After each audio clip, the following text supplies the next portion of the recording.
प्रिय आत्मन, जय श्री कृष्ण, जय श्रीमन नारायण।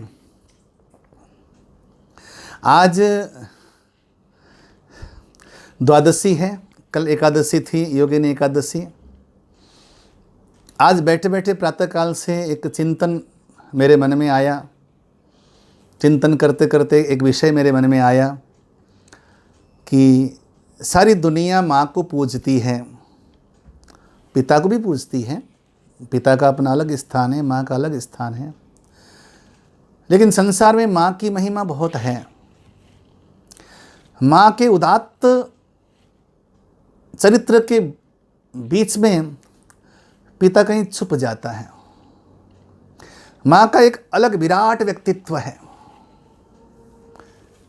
लेकिन उस विराट व्यक्तित्व के बीच में पिता का वो विशाल व्यक्तित्व कहीं दब जाता है। मेरे मन में आया कि आज मैं एक पिता का जो व्यक्तित्व है उसको थोड़ा सा निखार दूं, कुछ बाहर प्रकट कर दूं। माँ की महिमा अपने आप में महान है, प्रणाम है माँ को, लेकिन पिता पुनः पुनः प्रणम्य है। इसमें वाल्मीकि रामायण में 3 प्रकार के पिता की बात आई है। ज्येष्ठो भ्राता, पिता वापि, यस्य विद्यां प्रयक्षति, त्रयस्ते पितरो ज्ञेया, धर्मे च पथिवर्तिनः। ये वाल्मीकि रामायण में आया है। जन्म देने वाला पिता, वो तो पिता हो ही गया। ज्येष्ठ भ्राता यानी कि बड़ा भाई भी पिता तुल्य है। और यस्य विद्याम प्रयक्षति, विद्या देने वाला भी जो गुरु हैं, गुरु भी पिता ही हैं। जन्म देने वाले पिता तो हमारे जीवन में कुछ वर्षों के लिए पालन करते हैं, लेकिन गुरु आजीवन भरण पोषण करने का माध्यम, मार्ग बताते हैं, रास्ता बताते हैं। विचार कीजिए, गुरु कितना बड़ा पिता होगा। महाभारत में लिखा है कि दैवतम ही पितम महत, दैवतम ही पिता महत। देवताओं से पिता बहुत ऊंचा है। देवताओं से पिता का स्थान बहुत ऊंचा है। और स्मृति ग्रंथों में लिखा है खात पिचो ततरस्तथा। आकाश से पिता बहुत ऊंचा है। खात आकाशात पितोच्चतरस्तथा, पिता बहुत ऊंचा है। पिता की जगह बहुत ऊंची है। मां ममता की सागर है, पर उसका किनारा पिताजी। मां से ही बनता घर है, पर घर का सहारा पिताजी। माँ आँखों की ज्योति है, पर आँखों का तारा पिताजी। माँ से स्वर्ग वैकुंठ है, माँ से ही है चारों धाम। माँ बदरी केदारनाथ है, पर इन सब का द्वारा पिताजी। माँ ममता का सागर है, पर उसका किनारा पिताजी। असलियत में हमारे जीवन को सजाने संवारने का, गढ़ने का काम पिता करता है। ठीक है, माता उसको मौलिक संस्कार देती हैं, लेकिन यूँ समझिए कि माँ एक सामान्य शिला उत्पन्न करती है, लेकिन उसको गढ़ता पिता है। पिता का काम गढ़ना है। इसलिए कोई कारीगर अगर मूर्ति बनाता है तो वो उस पत्थर के ऊपर बैठकर छैनी और हथौड़ा चलाता है। इसलिए थोड़ा सा उस कारीगर को कठोर बनना पड़ता है, जैसे पिता कठोर बन जाता है। बिना छैनी हथौड़ा चलाए कोई कारीगर किसी शिला को मूर्ति का रूप नहीं दे सकता। उसी प्रकार कठोरता से प्रहार किए बिना पिता अपने बच्चों का जीवन गढ़ नहीं सकता।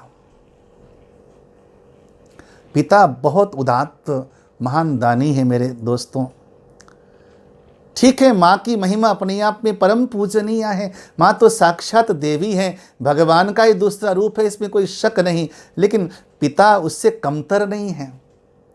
शायद अगर मैं तुला में तौलूँ तो लगभग दोनों एक ही पड़ले में बराबर हो जाएंगे, दोनों पड़ले बराबर हो जाएंगे, एक ही समान हो जाएंगे, कोई कम नहीं कोई ज़्यादा नहीं। इसलिए हमारी सनातन सभ्यता तो देखिए, माँ अगर भगवत स्वरूप है तो उस माँ का भी जो आराध्य है, उस माँ का भी जो पूजनीय है, वो उसको पिता बना दिया, यानी कि पति, माँ का पति यानी कि हमारा पिता, वो हमारी माँ का भी पूजनीय है। कदाचित पिता के द्वारा माँ को पूजनीय नहीं बनाया, कहीं ऐसा न हो कि वो पिता का जो विराट व्यक्तित्व है उसकी वास्तविकता दब न जाए। तो हमारे मनीषियों ने कहा कि माँ तो भगवान ही है, लेकिन उस माँ का भी पूजनीय पिता को बना दो ताकि दोनों का पड़ला बराबर बना रहे। माँ तो स्वभावतः हर बच्चे से ऑटोमेटिक जुड़ी हुई है। माँ के बिना जीवन की कल्पना कैसे हो सकती है, न संसार की कल्पना हो सकती है, लेकिन पिता के बिना उस माँ के श्रृंगार की कल्पना नहीं हो सकती, उस माँ के सौंदर्य की कल्पना नहीं हो सकती, पिता के बिना उस माँ के सौभाग्य की कल्पना नहीं हो सकती। बहुत बड़ा दाता होता है पिता। असल में जो हम परफ्यूम लगाकर घूमते हैं ना, असल में जो हम परफ्यूम लगाकर घूमते हैं ना, वो हमारे पिताजी के पसीने की खुशबू है। असल में जो हम परफ्यूम लगाकर घूमते हैं ना, वो हमारे पिताजी के पसीने की खुशबू है। हमारी ज़िंदगी में जो कुछ भी आज खुशहालियाँ हैं, सुगंध हैं, खुशबू हैं, वो हमारे पिताजी के पसीनों की देन है। थके हुए थक कर सोते नहीं देखी, पिताजी को मैंने कभी रोते नहीं देखा। थके हुए थक कर कभी सोते नहीं देखा और पिताजी को मैंने कभी रोते नहीं देखा। पिता कभी प्रकट नहीं करता, कभी रोता नहीं।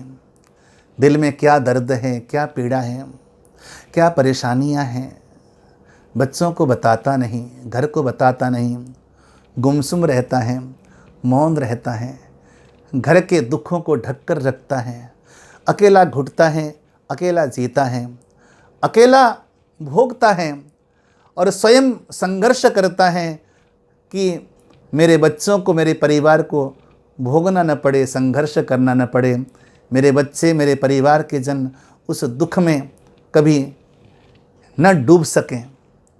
वो कर्तव्य होता है, वो कर्तव्य परायणता होती है पिता की। कभी हंसी और कभी खुशी का मेल है पिता, कभी कितना अकेला है पिता।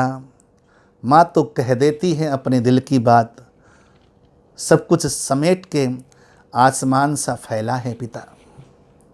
माँ रोकर, परेशान होकर कह देती है, दिल की बात बाहर निकाल देती है, लेकिन दिल के घाव पिता अपने भीतर दबा कर रखता है। माँ केवल माँ है, माँ केवल माँ है, लेकिन ये मेरी गणना है, ये मेरी गणित है कि पिता भीतर से माँ होती है, बाहर से ठेठ पिता होता है। भीतर से बहुत कोमल होता है। हमारे गुरुजी कहा करते थे, पिताजी मानो कि नारियल है। नारियल देखने में बाहर से कठोर लगता है, लेकिन भीतर से मिठास और सरस भरा हुआ होता है नारियल। बिल्कुल नारियल का दूसरा रूप है पिता।